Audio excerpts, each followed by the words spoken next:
How to find our life purpose. I believe in the formula of finding life purpose. Passion plus potential equal purpose. There's something lacking. One day, I read the book Ikigai, the Japanese secrets on how to live long and happy life. Ikigai ay dalawang word.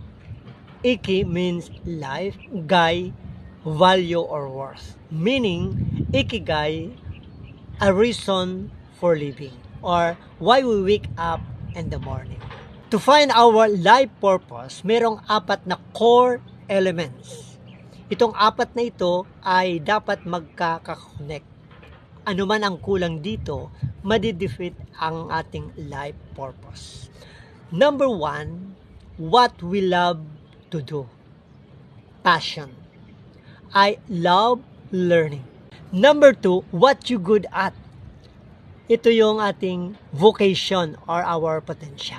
I'm good in teaching. Number 3, what the world needs. The problem. Our mission. Ako nakita ko ang isang problem. The world needs abundance life. Number 4, what you can be paid for. Our profession. As a teacher, I need to teach simple, clear, fast, and doable.